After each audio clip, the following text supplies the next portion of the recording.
При выходе из дома сунной является прибегать к Аллаху посредством дуа, говоря: «О Аллах, поистине я прибегаю к Тебе от того, чтобы заблудиться или быть заблужденным, от того, чтобы допустить ошибку самому или от того, чтобы меня заставили ошибиться, от того, чтобы поступить несправедливо или от того, чтобы со мной поступили несправедливо, от того, чтобы быть невежественным или от того, чтобы меня держали в невежестве». Это очень важная тема. Кому Аллах помог обратиться к Нему с искренними мольбами, того Господь, субханаху ва тааля, защитит, исцелит и убережет.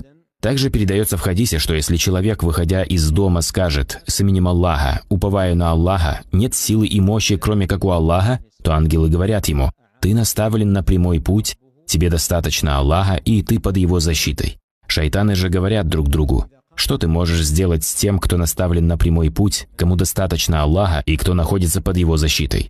Все это указывает на великое значение узаконенных в шариате